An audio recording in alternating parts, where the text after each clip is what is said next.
Sean Taylor ends the Pro Bowl's piece. The Pro Bowl was supposed to be a lighthearted exhibition. Players laughing, no one hitting hard, everyone just coasting through the motions. But Sean Taylor didn't do lighthearted. During the 2007 Pro Bowl, Bills punter Brian Moorman ran on a fake punt, thinking he could just step out of bounds. Big mistake. Taylor charged like a missile and detonated him mid-air, sending Moorman flipping backward in one of the hardest hits ever seen. The sound alone echoed through the stadium like a gunshot. The crowd gasped, Moorman's helmet flew off, and the entire tone of the game changed. Even players on the sidelines were stunned. It was a brutal reminder that Taylor didn't have an off switch. He played one way: fast, violent, and fearless. In an instant, he turned a laid-back showcase into a highlight reel of pure destruction. It wasn't just a hit, it was a message. The Pro Bowl might have been for fun, but Sean Taylor wasn't playing games. The hit that created Tom Brady. Every dynasty starts somewhere, and this one began with a single devastating collision. In 2001, the Patriots faced the Jets when linebacker Mo Lewis delivered a bone-shattering hit on Drew Bledsoe.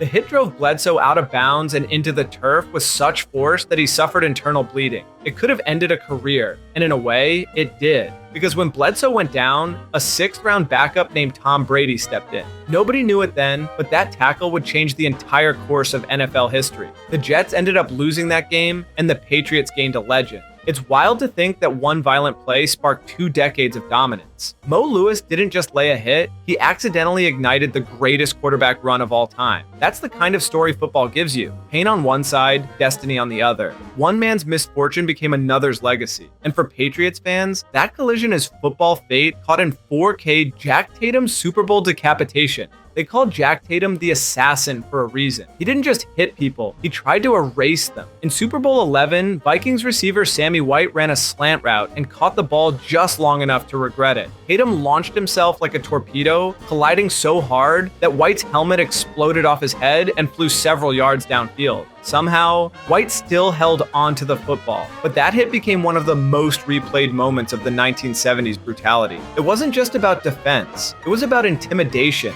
Tatum embodied an era when violence was part of the game's identity, and the league glorified it. Players feared him, fans adored him, and opponents called him ruthless. But that style came with a cost. Tatum's reputation became both legendary and haunting. Watching it now, it feels less like a highlight and more like a time capsule from when safety wasn't even part of the vocabulary. He didn't just make tackles, he created memories that left permanent marks. The tackle that paralyzed Darryl Stingley. It was a preseason game that was supposed to mean nothing, but one hit changed everything. In 1978, Patriots receiver Darryl Stingley went up for a pass against the Raiders, and Jack Tatum met him midair. The impact was sickening. Stingley fell motionless, never to walk again. The crowd went silent. Players knelt. A meaningless exhibition had turned into a life-altering tragedy. What made it worse was that Stingley and Tatum never reconciled. The collision created decades of bitterness. It forced the league to take a hard look at player safety for the first time, though change came painfully slow. Stingley's courage afterward became legendary, but his story was also a warning. Football can take everything in one instant. The footage isn't shown much anymore. It's too heavy, too real. But that moment reshaped how the NFL viewed violence. For the first time, the game's brutality wasn't just thrilling,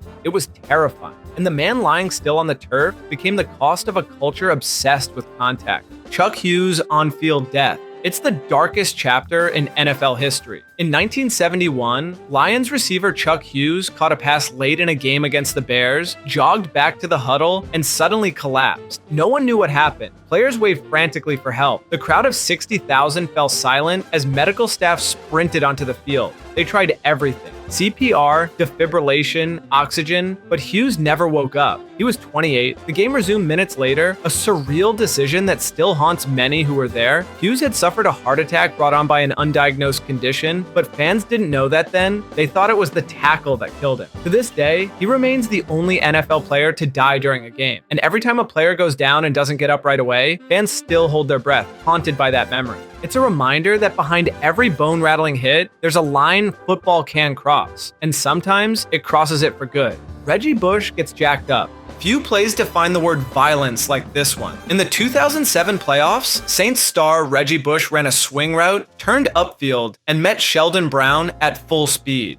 Brown didn't just tackle him, he detonated him. Bush's body went limp midair. His mouthpiece flew, and the crowd erupted like an explosion. Somehow, Bush got up and walked away, but the replay looked like a car crash in slow motion. It was clean, legal, and absolutely devastating. Even today, commentators still use it as a measuring stick for hard hits. The timing, the impact, the reaction, it was perfect football theater. The play symbolized the danger receivers face when quarterbacks hang them out to dry. 1 second, you're sprinting toward the end zone. The next, you're horizontal and wondering what state you're in. It's shocking, cinematic, and unforgettable. Exactly the kind of play fans both love and fear. Because every time someone gets jacked up, there's always that split second of wondering if they'll get up at all. Ryan Clark versus Willis McGahee. It was Ravens versus Steelers. The most physical rivalry in football. In the 2009 AFC Championship, Ryan Clark came across the field like a missile and collided with Willis McGahee. The sound was horrifying. Both players lay motionless, the crowd silent. Trainers rushed in, fearing the worst. This wasn't just a big hit. It was a moment that froze everyone watching. McGahee was eventually carted off, but the play left a scar on fans' memories. It was a collision that perfectly captured the brutality of that rivalry. No finesse, no trick plays, just raw, punishing violence. Hits like this were the reason the NFL later tightened concussion protocols and cracked down on helmet-to-helmet contact. At the time, though, it was glorified. Commentators praised it, fans replayed it, and every player watching knew this was what it meant to be in the AFC North. Pain wasn't an accident, it was the identity, and Clark's hit became the symbol of football's line between power and peril. Patrick Willis destroys Brad Smith. Patrick Willis didn't just tackle people, he erased them. During a game against the Jets, Brad Smith caught the ball and turned upfield for what looked like a routine gain, but Willis read it instantly. In 2 strides, he launched like a missile, delivering a hit so clean and violent that Smith's body folded like paper. It was the perfect combination of timing, speed, and sheer power. Even the 49ers sideline winced. Smith, a converted quarterback, wasn't used to hits like that, and it showed. Willis helped redefine what a modern linebacker looked like: faster than running backs, stronger than linemen, and relentless in pursuit. This play became one of his career highlights, a moment that showed why he was feared by everyone who dared cross the middle. You can almost hear the breath leave the stadium. But first, only cool people are subscribed to this channel. So hit that subscribe button before we go any further. Ray Lewis erases a man mid-return. When you think hit stick, you think Ray Lewis. During a missed field goal return against the Broncos, Chris McAllister took off for what would become a record-breaking touchdown. But the real highlight came in the middle of the field. As McAllister sprinted past midfield, one Denver player tried to chase him down, and Ray Lewis ended that pursuit with the force of a train derailment. The collision looked like a glitch in reality. One man running, the next second gone. The blocker didn't just get hit, he disappeared from the frame. It was a reminder that Lewis didn't just play linebacker, he hunted. Every step he took had intent. Every hit had a purpose. And this one showed why he was the heartbeat of Baltimore's defense. The touchdown counted, but the hit stole the moment. It was ruthless efficiency in motion. For Ray Lewis, contact wasn't just physical, it was personal. Every tackle said the same thing: cross my field and you pay for it in pain. Hines Ward breaks a jaw. Hines Ward smiled through collisions that would have knocked others unconscious. In 2008, Bengals rookie Keith Rivers learned that the hard way. Rivers was chasing down a play when Ward turned and blindsided him with a legal but brutal block that shattered his jaw. It ended Rivers' rookie season instantly. The hit was so violent, the NFL later made it illegal. That's how hard Ward hit. They had to change the rule book. What made it worse was his reaction. Ward stood over him grinning. It wasn't malice, it was his trademark. He was known as the happiest hitter in football. Teammates called him fearless. Opponents called him dirty. But either way, he made an impact, literally. That block sparked an entire debate about whether wide receivers should ever be allowed to hit like linebackers. Ward didn't care. He took pride in being physical in a position that wasn't supposed to be. It was old school football in its purest, most punishing form, and it left more than one defender broken.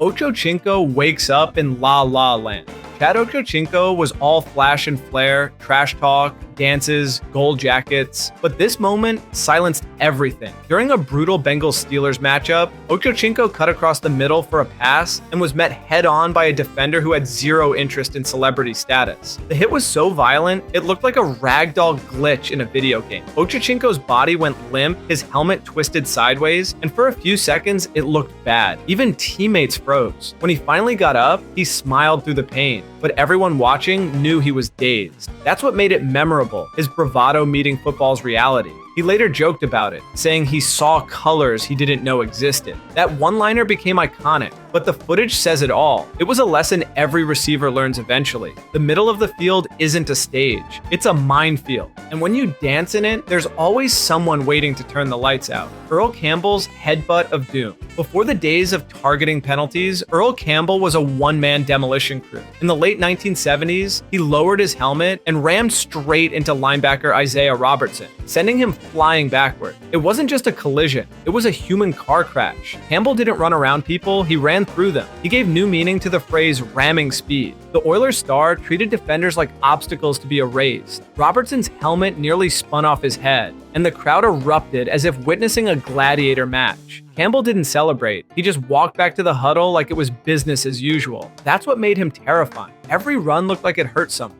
Today, that hit would draw multiple flags and a fine, but back then, it made highlight reels. It was football at its most raw and reckless. Campbell proved you didn't need style or finesse to dominate, just brute strength and the willingness to leave a crater behind every carry. Adrian Wilson's helmet-to-helmet shot. In a league full of hard hitters, Adrian Wilson was built different. During a matchup with the Bills, quarterback Trent Edwards dropped back for a pass and never saw him coming. Wilson launched like a bullet, colliding helmet first into Edwards' chest and chin. The quarterback went down instantly, motionless for several seconds. Even Wilson paused, realizing how hard the hit had landed. It was one of those moments that made the crowd cheer first, then go quiet. Edwards eventually walked off, but he was clearly rattled. That collision became a turning point in discussions about helmet safety. It showed exactly why the NFL would later ban that kind of contact. But in that era, it was seen as pure football. No malice, just impact. Wilson didn't celebrate, didn't flex. He just jogged away, expressionless, like a man clocking out of work. It was the perfect snapshot of early 2000s football. High speed, high stakes, and no regard for tomorrow. Hines Ward crushes Ed Reed. It's rare to see Ed Reed, the most feared safety in football, get flattened, but that's exactly what happened when Hines Ward turned the tables. During a Steelers-Ravens slugfest, Reed was pursuing a play when Ward came from the blind side and leveled him. The hit was clean, devastating, and personal. Reed popped up quickly, but the damage was done. Even Baltimore's defense, known for violence, had to respect it. Ward made a career out of catching defenders off guard, and this was the exclamation point. The rivalry between these two teams was already intense, but moments like this turned it into mythology. Ward wasn't the fastest or strongest receiver, but he was fearless, and that made him dangerous. This hit symbolized that. Watching a receiver flatten a Hall of Fame safety was unheard of. It didn't just shift momentum, it flipped the script on who got to deliver pain. And for one unforgettable play, the predator became the prey. Tanard Jackson levels Dallas Clark. In 2008, rookie safety Tanard Jackson made his presence known in the most violent way possible. Colts tight end Dallas Clark ran a route across the middle, looking for a routine catch, and instead found himself airborne. Jackson arrived at full speed, lowering his shoulder into Clark's chest with the precision of a sniper. The collision sent Clark's body snapping backward, his helmet jerking off. The crowd gasped. Commentators lost their voices, and replays turned it into instant folklore. It was one of those hits that looked like it hurt everyone watching. Jackson's timing was perfect. No flag, no hesitation, just pure collision physics. For a rookie, it was the ultimate introduction. Welcome to the NFL, where mercy is optional. The hit instantly earned Jackson a reputation as a rising enforcer. Clark eventually got up, shaken but intact, while Jackson walked away like it was nothing. It was beautiful and brutal at the same time. The perfect ending to football's greatest highlight reel of chaos. If you like this video, consider watching this next one, which YouTube thinks you are going to love.